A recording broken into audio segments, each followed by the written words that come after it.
जय श्री राम। तो आइए भक्तों, चलते हैं श्रीमद् भागवत कथा में। आज तीसरे दिन की भागवत कथा का शुभारंभ होने जा रहा है। तो भागवत कथा में वीडियो पूरा देखना, बहुत सारी बातें आपको गृहस्थी जीवन में सीखने को मिलेगी। तो वीडियो पूरा ज़रूर देखना। तो आइए पहले चलते हैं श्रीमद् भागवत कथा। गांव लोहा, बालाजी मंदिर, नयाबास। बहुत बढ़िया भागवत कथा, बहुत ही बढ़िया। जय मैं जाणू शुरू कर दियो।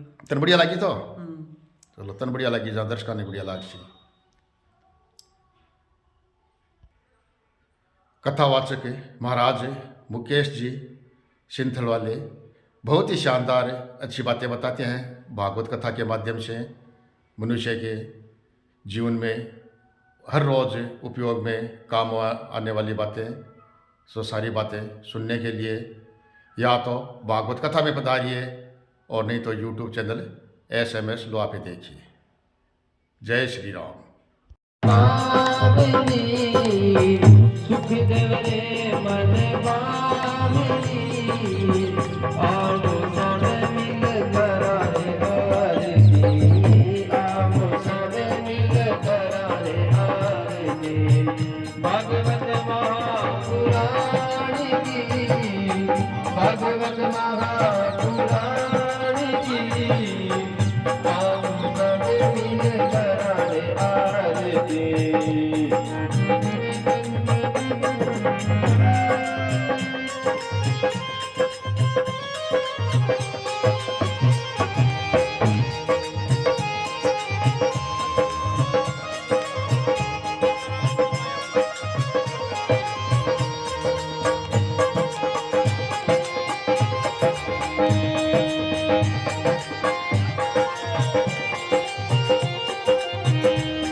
भागवत है भगतों की प्यारी, भागवत है भगतों की प्यारी। कृष्ण कथा की महिमा भारी, कृष्ण कथा की महिमा भारी। अरे भक्तों के मन भाविनी, भक्तों रे मन भाविनी। आओ सब मिल करे आरती, आओ सब मिल करे आरती।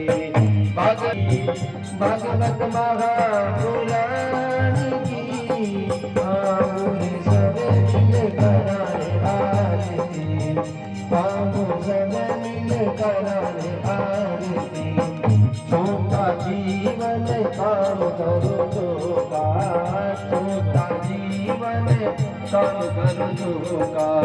कथा सुनने का मिला है मौका, कथा सुनने नाम श्रीमन राधे गोविंदा, गोपाला हरिरा प्यारा नाम है।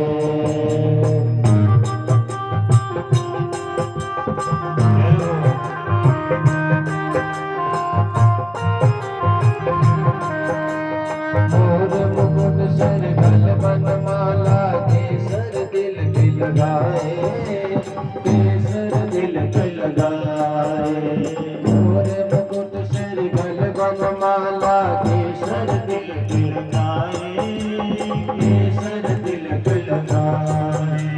वृंदावन रे कुंज गलन में सबको नाच नचाए, माधोवन रे कुंज गलन में तो सबको रास रचाए।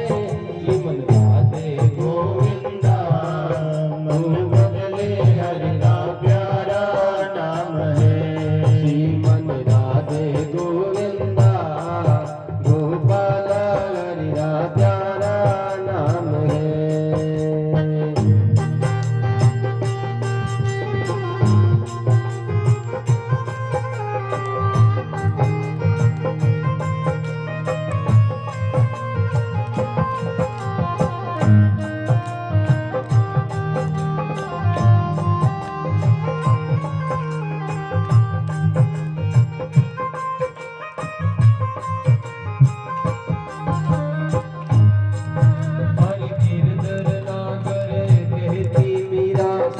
सूरत श्यामल भाया सूरत श्यामल भाया गिरधर नागर भेजी मीरा सूरत श्यामल भाया सूरत श्यामल भाया पुकारा में और नाम देव ने तो बीटल बीटल गाया पुकारा में और नाम देव ने बीटल बीटल गाया राग गोविंदा मन बजले हरिया प्यारा नाम है श्रीमद राधे गोविंदा गोपाला हरिया प्यारा नाम है गोपाला हरिया प्यारा नाम है नंदलाला हरिया प्यारा नाम है गोपाला हरिया प्यारा नाम है के चरणों के अंदर लगा। लेकिन समस्या यही होती है कि मन लगता नहीं है। मन लगता है क्या? मन नहीं लगता है। हाथ से काम करो। कई कई लोग कहते हैं, हम कहते हैं भाई माला फेरा करो, राम राम किया करो, भगवान का भजन किया करो। तो लोग कहते हैं महाराज कने धाड़े राम जी रो नाम लेवा मान तो मरण नहीं टेम को नहीं माता बेना कहवे घरे तो काम रेवे सुबह उठा जड़ लगा रात में सुबह जिते काम ही काम रेवे कने राम जी रो नाम लेवा। ये भाई लोग कहते हैं खेतों में काम बड़ा है। अरे भैया ये मात्र बहाना है, एक मात्र बहाना है। हम भगवान के नाम से बचना चाहते हैं। अच्छा एक बात बताओ भाई, आप काम करते हो, काम किससे करते हो? हाथ से करते हो ना। खेतों में कोई आदमी काम करता है वो कस्सी से पावड़े से, तो महाराज काम तो हाथ से हो रहा है। माताएं मैंने झाड़ू निकालती है, बर्तन मांजती है, भोजन बनाती है, तो क्या कोई झाड़ू को मुंह में पकड़ता है क्या? है? मुंह में पकड़ते हो झाड़ू को? मुंह में नहीं पकड़ते ना। तो भैया काम तो हाथ से कर रहे हो, तो ये मुंह तो फालतू पड़ा है ना। इस मुंह का सदुपयोग क्यों नहीं करते? मुंह का सदुपयोग कीजिए, इस जिह्वा का सदुपयोग कीजिए। रोटी बनाते बनाते भी सीताराम सीताराम सीताराम सीताराम सीताराम सीताराम करते रहिए। झाड़ू निकालते निकालते राम राम राम राम राम राम राम राम राम राम राम राम करते रहिए। अरे आप खेत में काम करो, दुकान में मकान में काम करो, काम करते करते ही भगवान का नाम मन के अंदर लेते रहिए। लेकिन महाराज मन लगता नहीं है। सबसे बड़ी दुविधा यही है। और मैंने कहा था ना, मन किसको कहते हैं? कथा के अंदर मन कहते हैं नारद को। मन कौन है? मन है नारद। जिस प्रकार नारद जी एक जगह टिकते नहीं है, वैसे ही हमारा मन नहीं टिकता। कथा के अंदर आ गए, शरीर तो कथा में बैठा है, लेकिन मन कहां जा रहा है? टंटोड़ो अपने मन को, मेरा मन कहां जा रहा है? किसी का बीकानेर जाएगा, किसी का रतनगढ़ जाएगा, किसी का चूरू जाएगा, किसी का जयपुर जाएगा, किसी का सीकर जाएगा, किसी का घर जाएगा। भाई रे कथा में तो आएगी नारे बीननी छोटोड़ की एक ही एक टकी सावड़ घरो काम करी कौन करे। दुकान में तो टाबरिया ने बैठा रहा है, वो कहीं ढकी काम सावड़ करी कौन करे। अरे भैया ये मन कहाँ जा रहा है? और जब तक मन नहीं बैठेगा कथा के अंदर, तब तक ये कथा शरीर में लगेगी नहीं। शरीर को नहीं बिठाना है। मन रूपी नारद को जिसने कथा में बिठा लिया, उसका कल्याण होता है। लेकिन मन वश में नहीं होता। आप पूजा कराने आए मंदिर में, पुजारी जी ने कहा कि भाई प्रसाद चढ़ाओ, आपने चढ़ा दिया। पुजारी जी ने कहा कपड़ा चढ़ाओ, आपने चढ़ा दिया। पुजारी जी ने कहा तिलक लगाओ, आपने लगा दिया। पुजारी जी ने कहा दक्षिणा चढ़ाओ, आपने दक्षिणा चढ़ा दी। और पंडित जी आपको बोल देवे कि भाई अपना मन है ना, ये मन भगवान के चरणों में चढ़ाओ, तो चढ़ा पाओगे क्या? आप कहोगे महाराज मन तो मेरे खुद के वश में नहीं है, तो भगवान के चरणों में कैसे चढ़ाऊं? ये मन कैसे वश में होगा? भागवत में आए हो तो इस मन को वश में करके जाओ। मन कैसे वश में होगा? भागवत के अंदर मन को वश में करने के 4 उपाय बताए। कौन से उपाय है? ये 4 उपाय है। जितासनो, जित श्वासो, जित संगो, जितेंद्रिय, स्थूलो भगवतो रूपः, मनः संधारयेत्यः। ये 4 उपाय है मन को वश में करने के। पहला उपाय है जितासनो, अपनी आसन को जीतो। एक आसन पर जैसे पालथी मार कर बैठते हो, शरीर यदि स्वस्थ है, शरीर में कोई व्यवधान नहीं है, तो एक आसन पर ज्यादा से ज्यादा देर बैठने का अभ्यास करो। पहले दिन 10 मिनट बैठोगे, दूसरे दिन आधी घंटा, तीसरे दिन 1 घंटा, 2 घंटा, 3 घंटा, धीरे धीरे समय को बढ़ाओ, आसन को जीतो। पहला उपाय है मन को वश में करने का। दूसरा उपाय जित श्वासो, अपनी सांसों को जीतो। सांसों को कैसे जीतना है? सवेरे जल्दी उठो, जल्दी उठ करके प्राणायाम करो। ये प्राणायाम 3 प्रकार का होता है, कुंभक, रेचक और पूरक। एक नाक को बंद करो अंगूठे से, दूसरी नाक से सांस को अंदर खींचो, फिर दोनों नाक को बंद करके सांस को जितनी देर रोक सको उतना रोको, फिर वापस पहली वाली नाक से सांस को छोड़ो। इसको कहते हैं प्राणायाम। प्राणायाम करने से मन के ऊपर नियंत्रण होता है। लेकिन आजकल कौन जाने भाई प्राणायाम, पहले तो सवेरे जल्दी उठते नहीं है और उठ जाए तो प्राणायाम नहीं करते, स्नान ही नहीं करते। अच्छा, स्नान भी शास्त्रों में 3 प्रकार का बताया गया है। स्नान भी अलग अलग होते हैं। 3 प्रकार के स्नान बताए शास्त्रों में। कौन से? एक स्नान होता है ऋषि स्नान, दूसरा स्नान होता है मनुष्य स्नान और तीसरा स्नान होता है राक्षस स्नान। ऋषि स्नान किसको कहते हैं? आसमान में तारों के रहते रहते, चंद्रमा के रहते रहते, अंधेरे अंधेरे जो स्नान किया जाता है, ये ऋषि महात्मा किया करते थे। और महाराज उस स्नान का नाम है ऋषि स्नान। ब्रह्म मुहूर्त में किया जाता है। तारे आसमान में छिप जाए, सूरज थोड़ा सा निकल जाए, सूरज पूरा ना निकले, लाल लाल रोशनी निकलती है ना सूरज की, प्रकाश थोड़ा थोड़ा हो जाता है, तब तक स्नान कर लिया जाए। उस स्नान का नाम है मनुष्य स्नान। और सूरज देवता बिल्कुल माथे पर आ जावे और घरवाली रजाई खींच कर आवाज लगावे ना, अरे अब तो उठ जाओ, तावड़ो थाने माथे आयो, सुते रहो कहीं बस कहीं आज। तब जो उठकर जो स्नान किया जाता है उस स्नान का नाम है राक्षस स्नान। भाई लोहा नगरी में तो सगला ऋषि बैठे आए। 5 बजे 6 बजे नहाए धोए सगला भागवत लगाओ कहीं फेरी है क्या महाराज? थे लगाओ फेरिया तो नींद में लगाओगी का कूड़ा एक तरह बनो। सवेरे सवेरे भागवत की परिक्रमा लगानी चाहिए।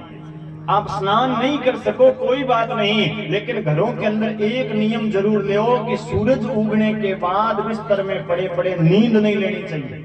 ये नियम जरूर ले। अपने बच्चों को नियम दिलाओ, बहन बेटियों को नियम दिलाओ। कहते हैं सूरज उगने के बाद जो स्त्री, जो कोई व्यक्ति अपने घर के अंदर बिस्तर में पड़ा पड़ा नींद लेता है ना, उसके पहले के किए हुए जो पुण्य होते हैं वो पुण्य भी धीरे धीरे समाप्त होने लग जाते हैं। सूरज उगने के बाद नींद मत लो। आपके कोई काम नहीं है बच्चों को तो उठा करके बिस्तर में बिठा दो, पुस्तक देकर बिठा दो, माला देकर बिठा दो, लेकिन सूरज उगने के बाद में नींद मत लो। स्नान नहीं कर सकते सर्दियों में, कोई बात नहीं, मत करो, लेकिन सूरज उगने के बाद नींद मत लो। सूरज उगने से पहले पहले बिस्तर छोड़ दो, उठ जाओ। ये नियम घर में सब ले, जरूर ले। अपने बच्चों को भी नियम दिलाओ, बच्चों को कथा में लाओ, सत्संग में, परिक्रमा में फेरी लगाने के लिए लाओ। 10 दिन लाओगे तो महाराज बच्चे के अंदर वो आदत पड़ जाएगी और बच्चा हमेशा जल्दी उठना प्रारंभ कर देगा। मैं उठ जाऊं। ये 3 नियम बताए, जितासनो, जित श्वासो, जित संगो। और तीसरी बात बताई है कि अपने संग को जीतो। जैसा संग करेंगे वैसे लक्षण हमारे अंदर आएंगे। जित संगो जितेंद्रिय। चौथी बात बताई है अपने इंद्रियों को जीतो। सुखदेव जी कहते हैं परीक्षित, पहले इस संसार के अंदर कुछ भी नहीं था, केवल जल ही जल था। परमात्मा नारायण ने सोचा कि मैं एक हूं, एक से अनेक हो जाऊं, और भगवान विष्णु की नाभि से एक कमल का पुष्प निकला और कमल के पुष्प के ऊपर 4 मुख वाले ब्रह्मा जी बैठे थे। ब्रह्मा जी ने सोचा मैं कहां से आया हूं, हजारों साल तक तपस्या करी तो भगवान नारायण प्रकट हुए। ब्रह्मा जी का हाथ पकड़ा और ब्रह्मा जी से कहा, ब्रह्मा जी मैं आपको संसार का विधाता बनाता हूं, मैं आपको 5 तत्व देता हूँ, क्षिति जल पावक गगन समीरा, पंच रचित अति अधम शरीरा। इन 5 तत्वों से पृथ्वी जल अग्नि वायु आकाश, 5 तत्वों से हाथी बनता है, 5 तत्वों से ही चींटी बनती है। आप सृष्टि का सृजन करो। तो ब्रह्मा जी कहने लगे महाराज मुझे आप विधाता बना रहे हो, मेरे मन में अभिमान आ जाएगा, तो अभिमान दूर कैसे होगा? तो भगवान नारायण ने सबसे पहले ब्रह्मा जी के कान में 4 मंत्रों की भागवत सुनाई और कहा कि भागवत जो अपनी आत्मा में बिठा लेता है उसके मन का अभिमान दूर हो जाता है। ये अभिमान को दूर करने वाली है। ये 4 मंत्रों की भागवत कौन सी है? अहमेवाश्यमेवाग्र नान्यत् यत् सत् सत्परम पश्चादहम यदेतच्च यो वसिष्येत सोऽस्म्यहम्। ये 4 मंत्रों की भागवत सुनाई। सुखदेव जी कहते हैं परीक्षित तू मुझसे प्रश्न पूछ रहा था, अब एक प्रश्न मैं तुझसे पूछता हूं तो उसका जवाब दे। परीक्षित कहता है पूछिए। तो सुखदेव जी कहते हैं परीक्षित एक बात बता कि भाई भगवान जल्दी किसको मिलते हैं? भगवान जल्दी किसको मिलते हैं? परीक्षित कहता है महाराज भगवान तो जल्दी उसको मिलते होंगे जो दिन में 4-5 बार स्नान करता हो, नहाया धोया रहता हो, साफ सफाई का ध्यान रखता हो, उसको मिलते होंगे। बिना नहाने धोने वाले को नहीं मिलते होंगे। सुखदेव जी कहते ना परीक्षित, ये बात तेरी भाई ठीक नहीं है। यदि भगवान केवल नहाने धोने वाले कोई मिलते तो विचार करना, भगवान राम जब जंगलों के अंदर गए थे तो भगवान राम जी को भील जाति के लोग मिले थे, और वो भील सर्दियों में 4-4 महीने स्नान ही नहीं करते, लेकिन फिर भी राम जी उनको मिले, और मिले ही नहीं, राम जी ने उन भीलों को अपने गले से लगाया था। तब वो भील क्या कहते हैं, भील राम जी से कहते हैं, अस हमार प्रभु बड़ सेवकाई लेहिन बासन बसन चुराई। अरे राम जी, हमारे शरीर से तो बदबू भी नहीं गई है और आप हमें गले से लगा रहे हो। तो भगवान ये नहीं देखते कि इसने स्नान किया कि नहीं किया। तो बता भगवान जल्दी किसको मिलते हैं? परीक्षित कहता है महाराज तब तो ना भगवान उसको मिलते होंगे जो पढ़ा लिखा हुए, ऊंची ऊंची पढ़ाई, कॉलेज की डिग्रियां ले रखी होगी, MA, BA, BEd, PhD, MPhil, बड़ी बड़ी डिग्रियां ले रखी होगी, उसको मिलते होंगे। अनपढ़ को, अंगूठा छाप को नहीं मिलते होंगे, पढ़ाई देखते होंगे भगवान। सुखदेव जी कहते ना भैया, भगवान पढ़ाई भी नहीं देखते। यदि भगवान पढ़े लिखे कोई मिलते तो विद्या गजेंद्रस्य का, शास्त्रों में गजराज नाम के हाथी की कथा आती है, भागवत में आएगी ये कथा। एक गजेंद्र नाम का हाथी था, पानी में डूबने वाला था, आपने कथा सुनी होगी। तिल भर सूंड रही जल बाहर, तब गजराज पुकारियो। इतनी सी सूंड बाहर थी उस गजराज हाथी की, उसने गो कहा, विंद तो कहा ही नहीं। इससे पहले भगवान ने वैकुंठ से आकर उस गजराज हाथी की रक्षा करी थी। यदि पढ़ाई देखते तो गजराज को बचाते क्या? वो पढ़ा लिखा था क्या? वो तो स्कूल के पीछे के दरवाजे से भी नहीं गुजरा था। हमारे देश में कितने कितने संत हुए, सूरदास जी, तुलसीदास जी, कबीरदास जी, मीराबाई पढ़ी लिखी थी क्या? सूरदास जी को आंखों से दिखाई नहीं देता था, फिर भी भगवान उनके पद सुनने के लिए धरती पर आते थे। भगवान पढ़ाई नहीं देखते। ये मत सोचना कि मैं अंगूठा छाप हूं, अनपढ़ हूं, मुझे भगवान नहीं मिलेंगे। भगवान को पढ़ाई से कोई प्रयोजन नहीं है, शिक्षा से प्रयोजन नहीं है। बता भगवान जल्दी किसको मिलते हैं? तो परीक्षित फिर कहता है महाराज तब तो भगवान ना उम्र तो जरूर देखते हैं। जो उम्र में बड़ा हुए, 80 साल का, 90 साल का, 100 साल का, 102 साल का, 105 साल का, बूढ़े बुजुर्गों को मिलते होंगे, छोटे बच्चों को नहीं मिलते भगवान। सुखदेव जी कहते ये बात भी ठीक नहीं है। यदि भगवान उम्र देखते तो ध्रुवस्य चवैयो। ध्रुव जी महाराज की उम्र कितनी थी? 4 साल की उम्र थी, और 4.5 साल की उम्र में ध्रुव जी महाराज ने जंगल के अंदर 6 महीने तपस्या करके भगवान को प्राप्त कर लिया था। यदि उम्र देखते तो छोटे से ध्रुव को, छोटे से प्रहलाद को मिलते क्या? भगवान उम्र नहीं देखते। ये मत सोचना कि बच्चों को नहीं मिलते, बूढ़ों को मिलते हैं। भक्ति तो बूढ़ों का काम है, बच्चों का। अरे भैया, यदि श्रद्धा हो तो भगवान तो बचपन में भी मिल जावे। पता जल्दी किसको मिलते हैं? परीक्षित कहता है तब तो महाराज भगवान तो जाति तो जरूर देखते हैं, कुल को देखते होंगे। जो ऊंचे कुल में जन्मा है उसको मिलते होंगे, नीचे कुल वाले को, छोटे कुल वाले को नहीं मिलते होंगे। सुखदेव जी कहते ये बात भी ठीक नहीं है। यदि भगवान जाति देखते तो कहा जातिर्विदुरस्य यादव पते। विदुर जी महाराज की जाति क्या थी? विदुर जी महाराज दासी के बेटे थे, लेकिन फिर भी भगवान उसको मिले, और मिले ही नहीं। विदुर जी के तो घर जाकर के भगवान ने केले के जूठे छिलके और खाए थे। इतनी बात कही तो परीक्षित कहता है महाराज भगवान ने छिलके क्यों खाए? 56 भोग की कमी पड़ गई थी क्या? मुझे ठीक से बताओ, भगवान को छिलके क्यों खाने पड़े? सुखदेव जी कहते हैं परीक्षित ध्यान से सुनना, बड़ी सुंदर कथा है विदुर जी महाराज की। एक बार विदुर जी धृतराष्ट्र को समझा रहे थे कि देखो धृतराष्ट्र, ये पांडव तुम्हारे भाई के बेटे हैं, और पांडवों के साथ तुम अन्याय मत करो। पांडवों को आधा राज दे दो, पांडवों को लाख के भवन में मत जलाओ। ये दुर्योधन जो है ना, तुम्हारा कलंक के रूप में जन्मा है। तुम्हारी बाहर की आंखें तो जन्म से ही नहीं है, और अंतरात्मा की आंखों को मामा शकुनी ने बंद कर दिया है। इसलिए हृदय की आंखों को खोलो और पांडवों की रक्षा करो। ये बातें विदुर जी धृतराष्ट्र को समझा रहे थे। तभी ये सारी बातें दुर्योधन ने सुन ली। दुर्योधन आकर कहता है दासी के बेटे, मेरे दिए हुए टुकड़ों के ऊपर पलता है और मेरे खिलाफ मेरे बाप को भिड़काता है। निकल जा यहाँ से, तेरे जैसे मंत्री की मुझे आवश्यकता नहीं है। आज से मैं तुम्हें देश निकाला देता हूँ। विदुर जी हाथ जोड़कर कहते हैं दुर्योधन मैं तो पापियों का संग करना भी नहीं चाहता, मैं तो साथ में रहना ही नहीं चाहता, अच्छा हुआ तुमने खुद ही निकाल दिया। उसी समय विदुर जी महाराज अपनी धर्म पत्नी को लेकर के वहां से चले गए। हस्तिनापुर के बाहर एक महाराज केले का बगीचा था, वहां पर एक छोटी सी कुटिया बनाई और दोनों पति पत्नी वहां प्रेम से रहने लगे। विदुर जी अपनी पत्नी से कहते आओ ये बैठकर भगवान का भजन करते हैं।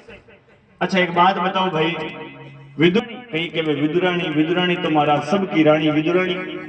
कोई पंडित जी हुए और पंडित जी की घरवाली हमारे घर में आवे तो हम उनको क्या कहेंगे? पंडितानी जी। नाम चाहे कुछ और ही हुए लेकिन कहेंगे क्या? पंडितानी जी। मास्टर साहब हुए, मास्टर साहब की घरवाली हमारे घर में आवे तो हम क्या कहेंगे? मास्टरानी। हुए चाहे अंगूठा छाप लेकिन मास्टरानी। डॉक्टर साहब हुए, डॉक्टर साहब की घरवाली हमारे घर में आवे तो हम उनको क्या कहेंगे? डॉक्टरानी जी। हैं आओ चाहे इंजेक्शन लगाना ही ना लेकिन डॉक्टरानी। देखो भाई कोई बुरा मत मानना, लेकिन यदि ऐसा ही होता तो भारत सरकार का कोई डाक विभाग का यदि कोई डाकिया हुआ और डाकिये की घरवाली आए तो ऐसा हुआ तो उसको क्या कहोगे? ऐसा कहोगे क्या? वो डॉक्टर जी। विदुरानी नाम नहीं था, विदुरानी तो कहते थे। विदुर जी की पत्नी को नाम क्या था आगे से ध्यान रखना, कोई कथावाचक आवे तो बताना। विदुर जी की पत्नी का नाम था सुलभा। विदुर जी कहते सुलभा आओ बैठकर भगवान का भजन करते हैं। और दोनों पति पत्नी ने 12 साल तक भजन किया, 12 साल तक अन्न नहीं खाया, केवल पानी पीकर फल खाकर पत्ते खाकर भगवान का भजन किया।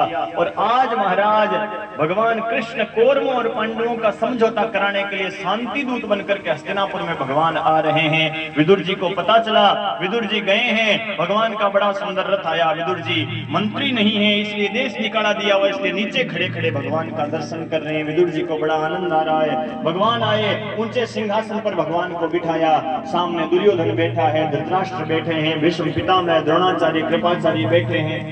पर भगवान शांति दूत बनकर कहते हैं देखो दुर्योधन मैं के अंदर बैठे। विदुर जी कहते आगे तूने कब क्या आगे तूने कुछ खिलाया कि नहीं खिलाया? सुलभा कहती है घर में खिलाने को कुछ था ही नहीं, केले थे सो प्रेम से भगवान को केले खाते। अब विदुर जी अंदर गए तो क्या देखते हैं? भगवान उल्टे पाटे पे बैठे हैं, आसपास गिरी फेंकी हुई है, भगवान के हाथ में केले का छिलका ले रखा है, भगवान वो छिलका खा रहे हैं। विदुर जी ने देखा देखो देखो सुलभा ने कैसी सेवा करी है, डांट फटकार लगाई, अरे सुलभा बावरी हो गई है, पागल हो गई है, पहली बार भगवान हमारी झोपड़ी पर आए तूने उल्टे पाटे पे बिठा दिया।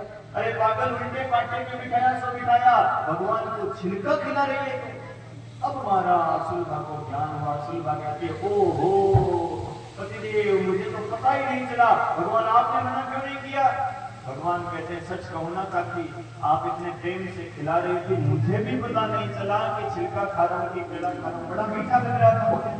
विदुर जी बैठे, माखन मिश्री ली, छिलका हाथ से छीना, एक गिलास दिया, भगवान ने खाया, दूसरा गिलास विदुर जी देने लगे। तभी भगवान ने हाथ पकड़ दिया और हाथ पकड़कर भगवान कहते हैं देखो काका एक बात कहूं, जो स्वाद काकी के दिए हुए केलों के छिलके में आ रहा था ना, वो स्वाद आपकी इस माखन मिश्री में बिल्कुल भी नहीं आ रहा है, मुझे तो वो छिलके ही अच्छे लग रहे थे। विदुर जी इतने राजी हुए, दोनों पति पत्नी भाव के साथ में भगवान के सामने नाचने लगे, आरती उतारने लगे, नृत्य करने लगे। किस प्रकार आज हरि आए विदुर घर पावना, कितना आनंद आया।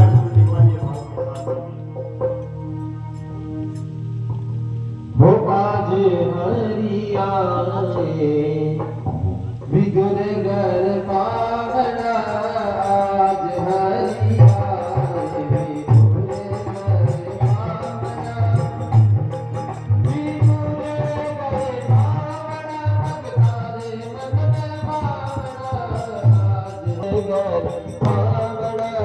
आज घर पावना, आज हरि आए।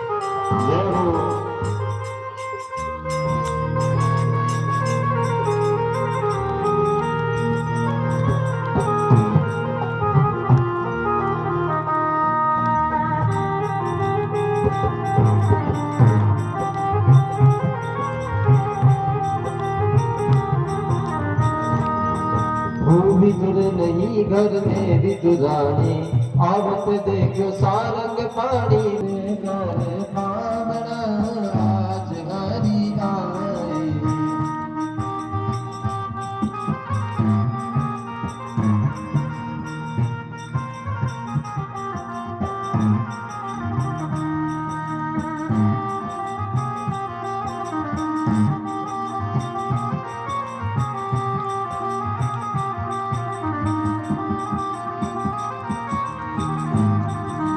केला बहुत प्रेम से लाई गिरी गिरी सब देख गिराई केला बहुत प्रेम से लाई गिरी गिरी सब देख गिराई छिलका देख श्याम मुख मारी लगे बहुत सुहावना आज हरि आए दूरे घर बावना आज हरि आए दूरे घर बावना आज हरि आए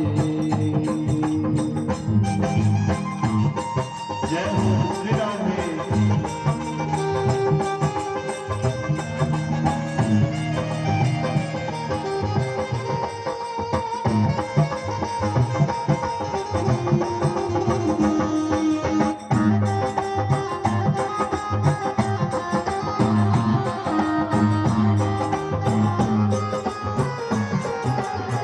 इतने में भी गुरुजी आए खारे खोटे वचन सुनाए इतने में भी गुरुजी आए खारे खोटे वचन सुनाए जिनका वेद श्याम मुख माही जिनका वेद श्याम मुख माही कहा गवाई भावना आज हरि आए दूरे घर पावना आज हरि आए दूरे घर पावना हरि बोल जय हो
हरि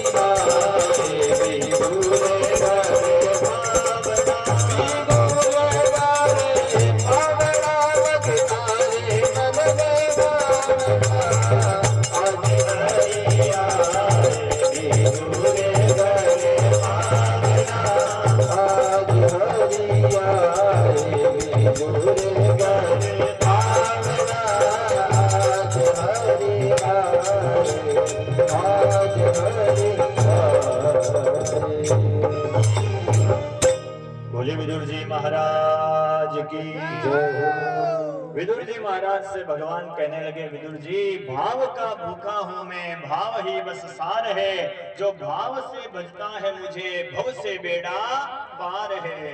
भाव बिन सुनी पुकारे मैं कभी सुनता नहीं, और भाव से एक पत्र भी दे तो मुझे स्वीकार है। पत्रम पुष्पम फलम तोयम यो में भक्त्या प्रयच्छति। जो कोई भक्त भगवान को भाव के साथ एक लोटा जल चढ़ा देता है, एक तुलसी का पत्ता भी चढ़ा देता है, भगवान उसके भाव को स्वीकार कर लेते हैं। बिना भाव रीझे नहीं नटवर नंद किशोर। विदुर जी महाराज भगवान को प्रणाम करते हैं। सूत जी कहते हैं, सज्जनों की यही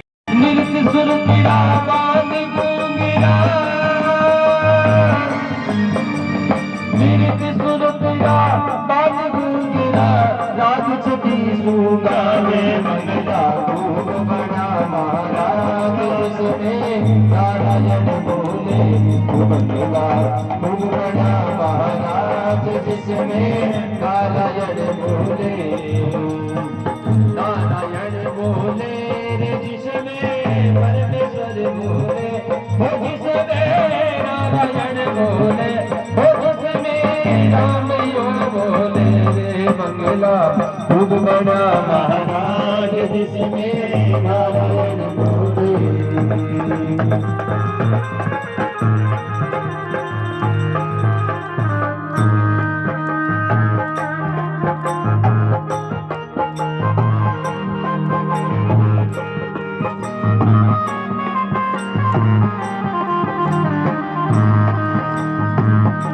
मचंदर सुन जति गोरखी जिन्हें मंगला गाया, गए मचंदर सुन जति गोरख जिन्होंने मंगला गाया।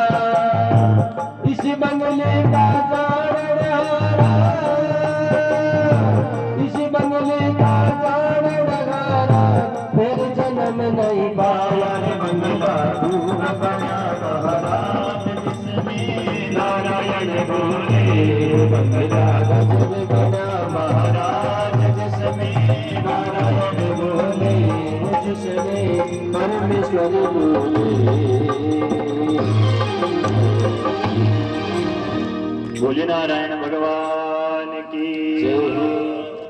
महाराज ऐसा ये शरीर है, इसके बाहर एक चंडवेग नाम का राजा इस शरीर को गिराना चाहता है, लेकिन महाराज शरीर मरता नहीं है। तो ये चंडवेग अपनी बेटी को बुलाता है, और बेटी का नाम है जरा। जरा किसको कहते हैं? जरा कहते हैं बूढ़ापे को। इस शरीर के अंदर बूढ़ापा आता है और शरीर कमजोर हो जाता है। बूढ़ा होना कोई नहीं चाहता, लेकिन महाराज ये बूढ़ापा जबरदस्ती आता है, और बूढ़ापा धीरे धीरे मौत को पास में लाता है। ये मौत जब आती है ना, तो आने से पहले 4 घंटियां बजाती है। हम सुनते नहीं है उन घंटियों को। मौत आने से पहले 4 घंटियां बजती है मौत की। कौन सी? मौत की पहली घंटी बजती है, सिर के सारे बाल सफेद हो जाते हैं। ये जीव मौत कहती है, अरे बड़ा बालों को संवारता था, केसों को जुल्फों को संवारता था, तेरे नाम की मेरे नाम की कटिंग कराता था, अरे अब तो बालों में सफेदी आ गई, अब तो भगवान का भजन कर ले, माला हाथ में ले ले। लेकिन महाराज जीव मानता नहीं है। जीव ऐसा तेल लगाता है, इस तेल छोड़िए गोदरेज वाली डाई लगाता है, जिससे पहले से ही ज्यादा बाल काले चमकदार हो जाते हैं। और जीव कहता है, ना तो होऊंगा बूढ़ा और ना करूंगा भजन, माला हाथ में नहीं लेता। तो मौत की दूसरी घंटी बजती है। दूसरी घंटी मौत की क्या बजी? आंखों से दिखाई देना बंद हो जाता है। ये मौत कहती है, अरे बड़ी संसार की रंगरैलियां देखता था, बड़े नाटक सिनेमा देखता था, बड़े टेलीविजन देखता था, बड़े यूट्यूब देखता था, अरे अब तो भाई आंखों से दिखना बंद हो गया है। अरे अंतरात्मा की हृदय की आंखों को खोल ले और सबके अंदर तो परमात्मा का दर्शन कर ले, माला हाथ में लेकर के भजन कर ले। लेकिन जीव मानता नहीं है, आंखों पर ऐसा चश्मा लगाता है, और चश्मा छोड़िए आजकल तो लेंस लगवाता है, कारी करवा करके आता है आंखों से, जिससे पहले से ज्यादा साफ दिखने लग जाता है। और जीव कहता है, ना तो होऊंगा बूढ़ा और ना करूंगा भजन। दूसरी घंटी में भी जीव माना नहीं तो मौत की तीसरी घंटी बजती है। तीसरी घंटी क्या बजी? ये 32 दांत धीरे धीरे निकल करके बाहर गिरने लग जाते हैं। और महाराज ये मौत कहती है, अरे बड़े चने चबाता था, बड़ी पकौड़ियां खाता था, बड़े सूंठ के मेथी के लाडू खाता था बादाम डाल डाल करके, अरे अब तो तेरे दांत गिर गए, दूध दलिया खाकर भगवान का भजन कर ले, खिचड़ा खाकर भगवान का भजन कर ले। लेकिन जीव मानता नहीं है, डेंटिस्ट के पास जाता है। और आजकल तो महाराज 32 पूरी नहीं बनती है, पहले से ज्यादा चमकदार सफेद सफेद दांत लगाकर आ जाता है। और जीव कहता है देखो दांत वापस आ गए, ना तो होऊंगा बूढ़ा और ना करूंगा भजन। तीसरी घंटी में भी जीव माना नहीं तो मौत की चौथी घंटी बजती है। चौथी घंटी क्या बजी? ये शरीर जो हमें से सीना तान कर चलते थे, ये शरीर धनुष के समान 3 जगह से टेढ़ा हो जाता है, गोडे मुड़ जाते हैं, कमर मुड़ जाती है, माथा झुक जाता है। और ये मौत कहती है अरे बड़ा सीना तान कर चलता था, मैं पंडित हूँ, मैं चौधरी हूँ, मैं सेठ हूँ, मैं क्षत्रिय हूँ, मैं ठाकुर हूँ, मैं ये हूँ, मैं वो हूँ। अरे अब तो भगवान ने तुझे नीचे झुका दिया है, इसलिए सबके सामने झुककर प्रणाम करना सीख ले, सबको नमस्कार करना सीख ले, इस माथे को भगवान के चरणों में टिकाना सीख ले।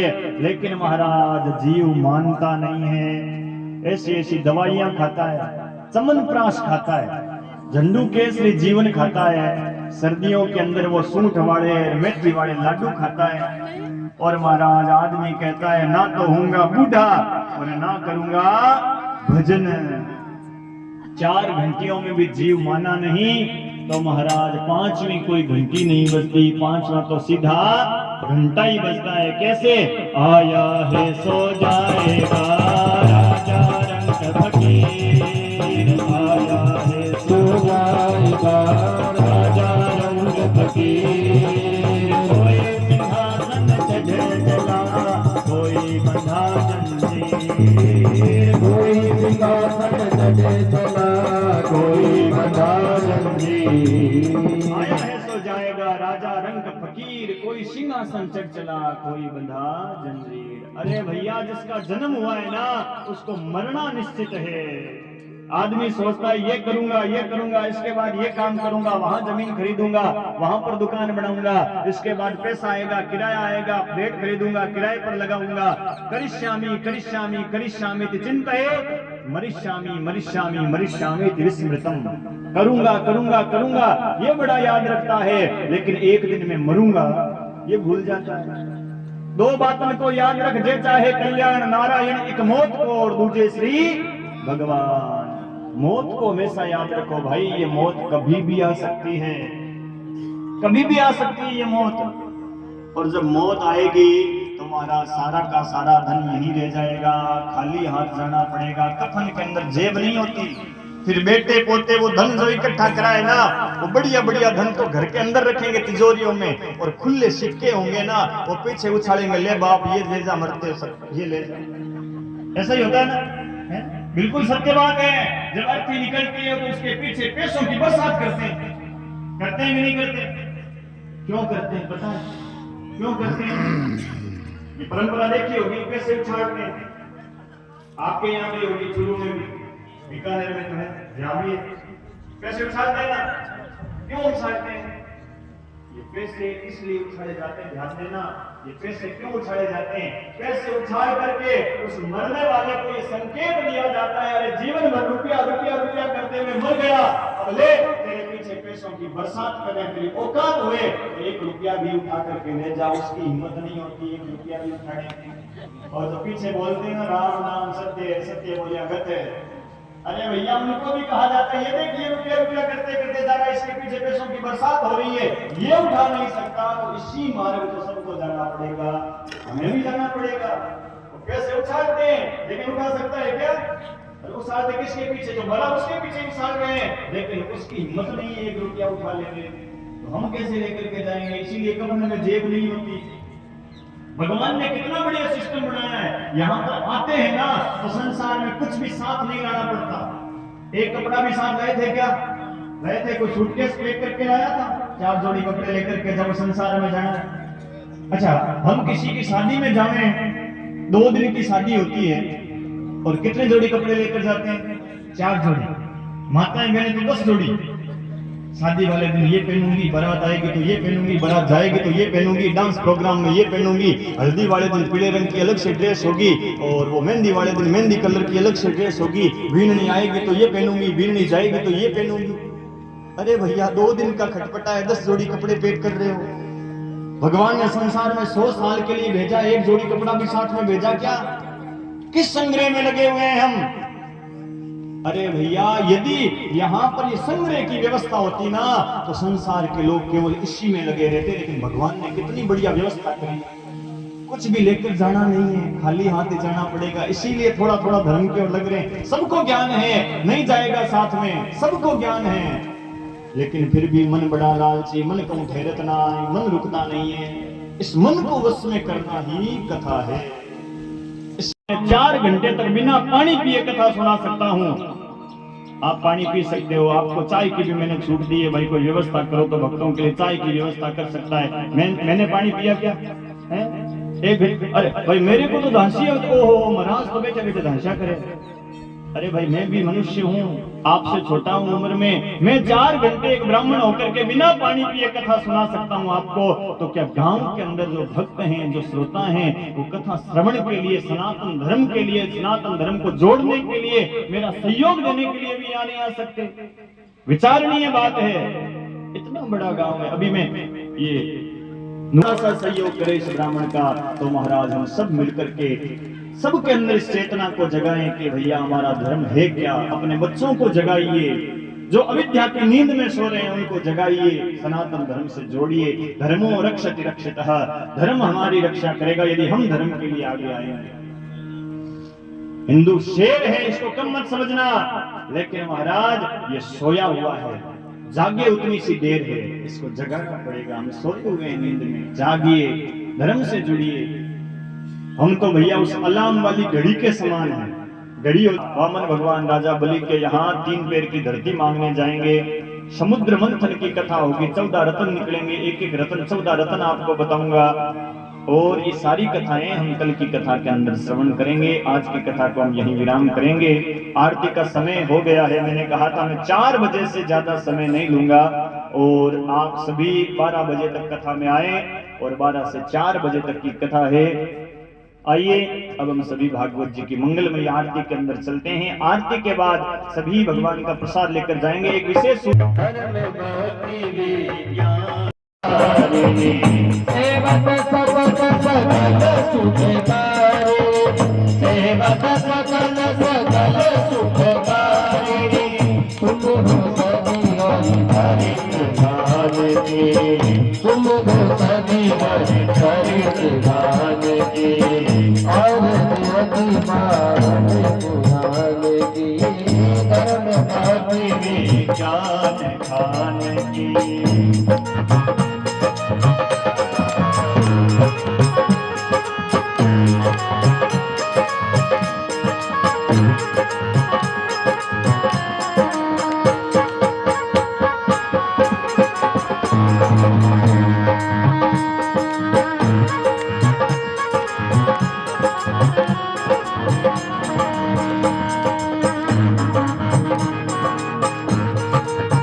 विलास विभोग विनाशिनी, विमल विराग विवेक विनाशिनी, विषय विलास विभोग विनाशिनी, विमल विराग विवेक विनाशिनी, भगवत